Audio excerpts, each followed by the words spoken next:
उसको देखते हुए उन्होंने मेरे को ब्लैकमेल करने के लिए उन्होंने कहा कि अगर लीज चलाएगा तो तेरे को 10 करोड़ रुपए देने पड़ेंगे। 10 करोड़ रुपए जो, तो उसका मैंने मना कर दिया। तो वो बोले मैं तेरे को लीज नहीं चलाने दूंगा।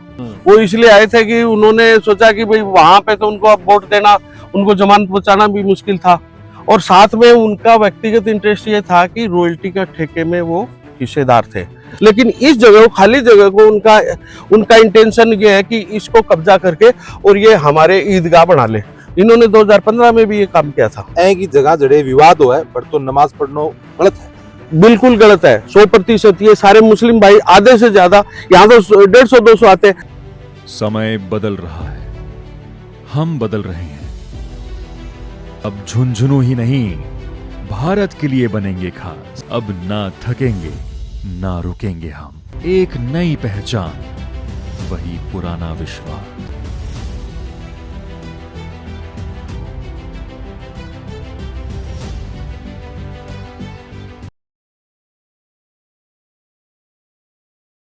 राम राम जी, मैं रिपोर्टर अरुण और दफा मौजूद हाँ काना पहाड़े के अंदर और लीज धारक श्याम जी कटेवा अपने साथ में मौजूद हैं। और यह बस जगह जड़े पीछे मामला तो है कि भाई यह ईदगाह की जगह है और नमाज पढ़ने देनी चाहिए। भी के बाद में प्रशासन भी आवा है, हटावा है, पूर्व मंत्री राजन सिंह गुड़ा भी पूछी कि पूरा मामलों सब जानने का प्रयास करा कि अब तक वस्तु स्थिति है और क्यों ये जो आपका विवाद है वो बने। राम राम जी। राम राम साहब, राम राम। लगभग 7-8 दिन पहले ईदगाह ने लेके भी कुछ विवाद वगैरह हो, तो मैंने तो कि रिलीज कब से है और इको केस के हिसाब से रोल ये काना पहाड़ के अंदर, जिसको असली नाम नेरा पहाड़ है लेकिन कागजों में काना पहाड़ भी कहते हैं, इसमें 1968 में 3 लीजें आवंटित हुई थी। ठीक है। एक 92 हेक्टर की थी जिसमें अपन खड़े हैं, एक 4 हेक्टर की थी, एक 2.5 हेक्टर की। 4 की सामने की तरफ है, उससे आगे 2.5 की है। ठीक है। उसमें से 92 हेक्टर की, और ये 1968 से लेके 1973-74 तक थी सदी खान नाम के आदमी के पास। ठीक है।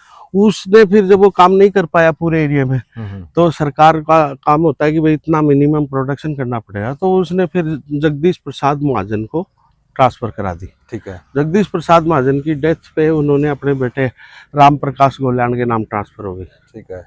ये बात है 1988। 2007 में राम प्रकाश जी गोल्याण जो इसके मालिक थे, खनिज पट्टाधारी, वो बाहर जाना चाहते थे, तो उन्होंने ये लीज मेरे नाम ट्रांसफर कर दी। मेरी 2007 से तारकन है जी।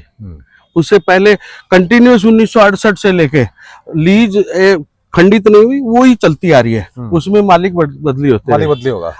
1968 से लेकर आज 2025 तक सब डेड रेंट, सब टैक्स सरकार के सब कुछ जमा कराए हुए हैं।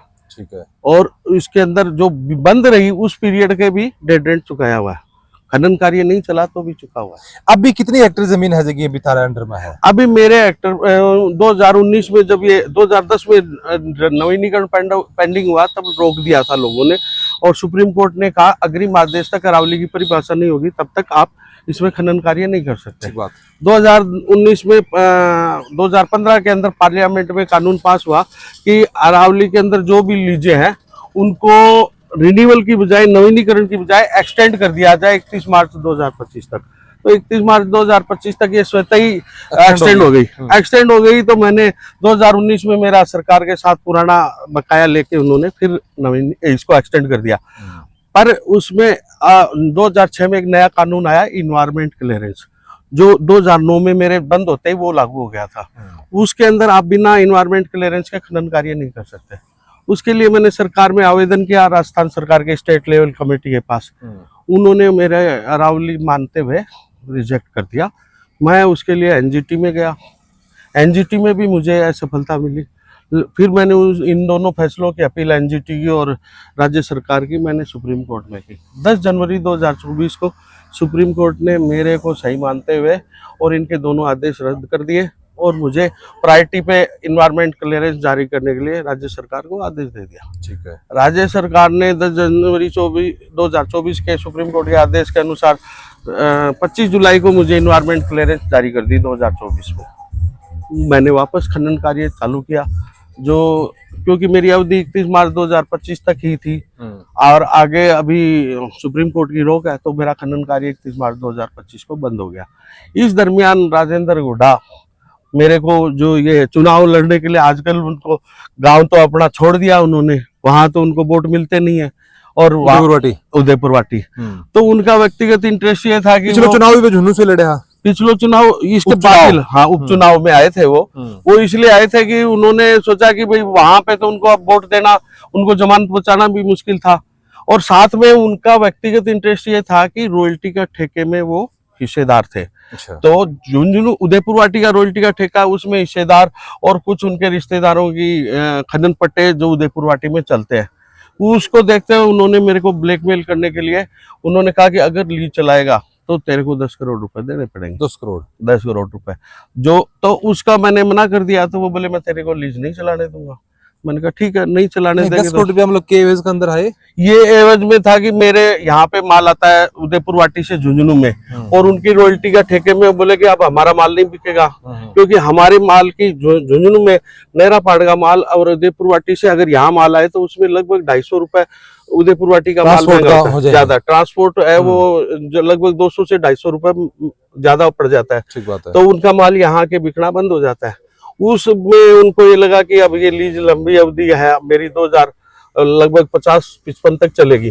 अच्छा, 2050 तक तारी रह गया। 2040 तक सरकार ने अभी मेरे को विधिवत दे दिया। बाकी भारत सरकार ने कानून बना रखा है, जितने पीरियड ये बंद रहेगी उतना अतिरिक्त और मिलेगा मुझे। ठीक है। तो उस चीज को देखते हुए अब ये 2055 तक मेरे पास रहेगी, मुझे जो उम्मीद है। बाकी तो देखो सरकार और सुप्रीम कोर्ट के ऊपर से। अब बताओ कि जो विवाद जो कोई हो बोले या ईदगाह है और नमाज पढ़ने को यो किए हो, मेन विवाद यहाँ पे ईदगाह का नहीं है। ये जो चारों तरफ बस्ती बसी हुई है ये मुस्लिम बस्ती है, ज्यादातर 90% यहाँ पे मुसलमान रहते हैं। और चूंकि इसके चारों तरफ लगभग सरकारी गैर राजकीय गैर बिलालाम भूमि और गैर मुमकिन पहाड़, इसी की जमीन थी ये नेरा पहाड़ के चारों तरफ।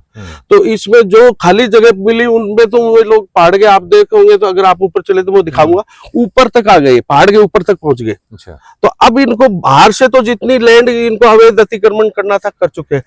अब अगर इनको अगर ईद की नमाज पढ़ने के लिए थी तो ये सामने ही समझ तालाब के सामने 5000 आदमी इकट्ठे होकर नमाज पढ़ सकते हैं।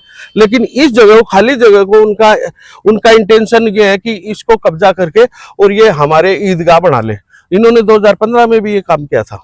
2015 में जो कंटिन्यू पड़ी जाएगी ईदगाह पहले भी पड़ी गई नहीं, बीच में पड़ी, बीच में हमने भगा दिया, कई बार भगा दिया, चले गए, कई बार 100-150 आदमी आते थे और वो चले जाते थे। जब हमारा खनन कार्य चालू था तब कोई नमाज नहीं पढ़ते थे, कोई नहीं इनको पढ़ने देते। लेकिन खनन कार्य बंद होने के बाद में हमारे पास में आदमियों का यहाँ पे चौकीदार उसके अलावा कोई रहा नहीं, तो इन्होंने कई बार पढ़ भी लिए।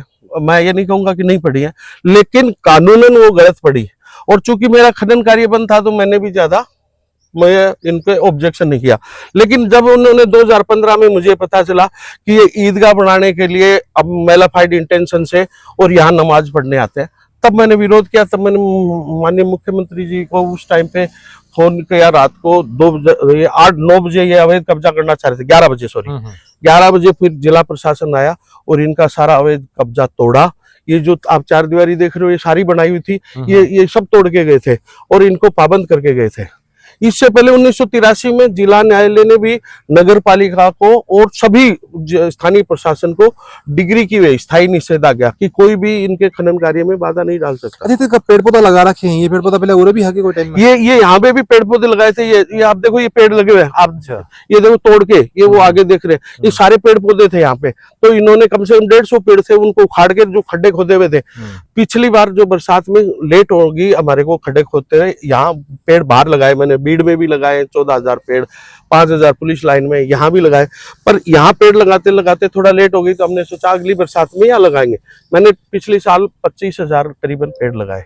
नहीं, ये चीज मैं समझ नहीं कि भाई लीज धारक थे, वो थे बता रहे 2040 तक तो विधिवत होगी बाद में, लेकिन भी 50% तक थारी रहेगी। तो यार जगह है, जगह मान लो कि कोई ऑफिस बनाना है या फिर कोई काम में व्यापार लेना चाहो भाई, जगह वो पड़ी हो तो फिर पूरे हिसाब से नमाज पढ़ने के लिए जगह। ये मेन इनका इंटेंशन ये है कि ये सरकारी भूमि है और लीज शायद बंद हो गई, तो हम इस पे अवैध कब्जा करके और इसको तो सरकारी भूमि तो यह है, लेकिन अगर दूसरे तरीके से देखा तो सरकारी भूमि लीज के ऊपर आपने करनी ये लीज पे है, लेकिन इन लोगों को ये नहीं पता कि ये लीज अभी भी कंटिन्यूअस है और ये 2055 तक इस पे कोई भी अवैध कब्जा, कोई अवैध अतिक्रमण नहीं कर सकता। अभी जो पीछे जो घटनाक्रम भी गुड़ा जी से तारी कोई बातचीत कोई है कि कोई हुई? गुडा जी से जो पिछली बार 2 बार आए तो उनके खिलाफ 2 बार मुकदमा हुआ है। इसके अंदर लीज क्षेत्र के अंदर अवैध रूप से घुसने का गुडा जी और उनके जो गुर्गे थे उनके खिलाफ मुकदमा है, आज भी वो अनुसंधान में है।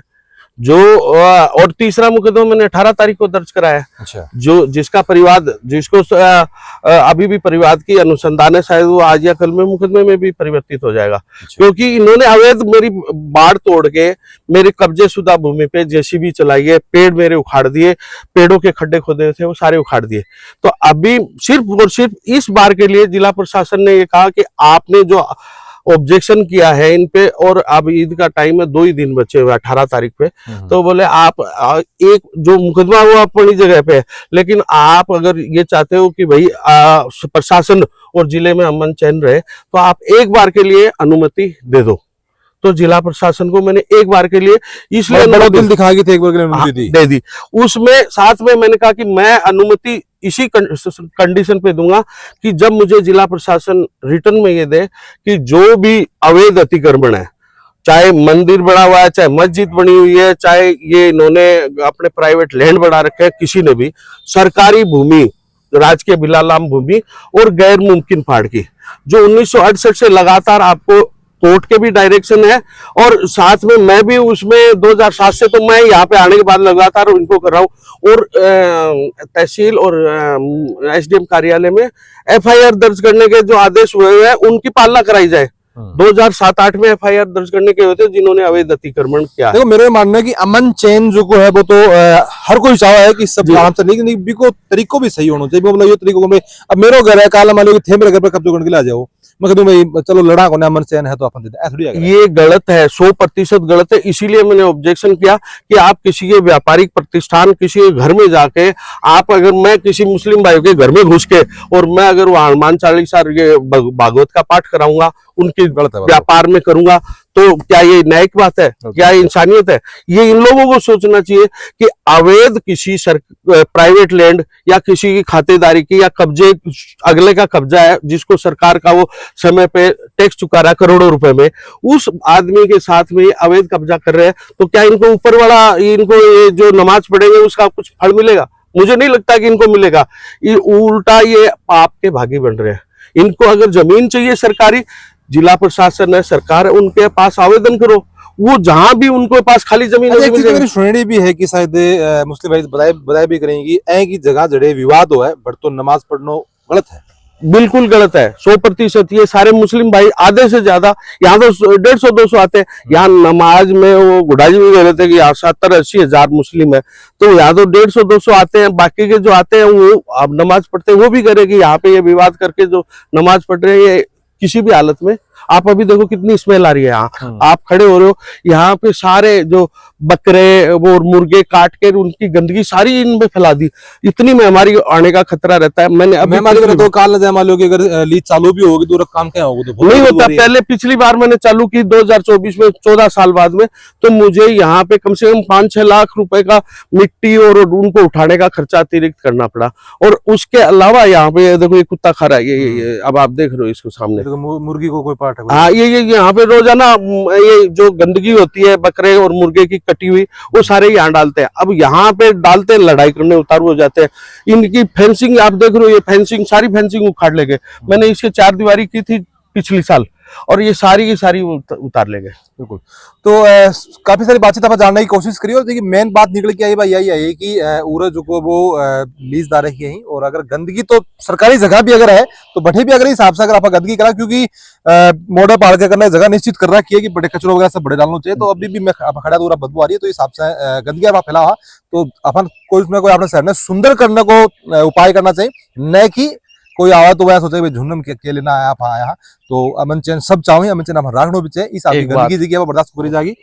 एक बात मेरा और है, आपके चैनल के माध्यम से मैं सरकार को और समाज के सभी प्रबुद्ध बुद्धिजीवी को ये कहता हूँ, ये नेरा पहाड़ है, ये अपने झुंझुनू की शान है। बिल्कुल इस पहाड़ का सौंदर्यीकरण के लिए बहुत बार प्रस्ताव आया। झुंझुनू तो बसे सबसे नया पहाड़ की गोद में हो जी, ये स्वाद जड़े से हुई है। जुझार सिंह नेहरा का ये जो झुंझुनू बसाया हुआ है, बिल्कुल उसी के नाम से इसको नेहरा पहाड़ के रूप में जाना बिल्कुल जाता है। सही बात है। अब इसका सौंदर्यीकरण अगर मैं खनन कार्य कर रहा हूं तो ये मेरा पर्यावरण को साथ साथ में, अगर मान लो मेरे पास कुछ क्षेत्र का मैं खनिज का दोहन कर रहा हूं, तो शेष बचे क्षेत्र के लिए मेरे मन में एक विचार है कि अगर मैं यहाँ से 2 पैसे कमाए हैं या मैंने यहाँ पे माइनिंग की है, तो मेरा ये सरकार को प्रस्ताव है कि इसको जितना गैर मुमकिन पहाड़ की जमीन है और राजकीय बिलालाम भूमि है, उसको अगर सरकार चाहे तो मैं मेरे खर्चे पे इसके चारों तरफ 4 दीवारी बनाने के लिए तैयार हूं।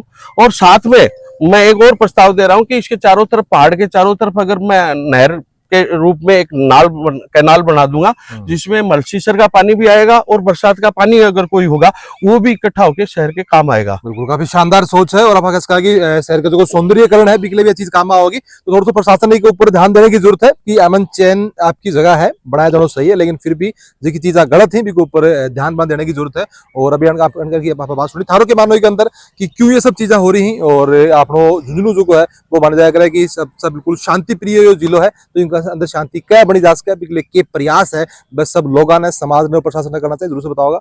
मिलांगा आप अगली को अपडेट में। राम राम।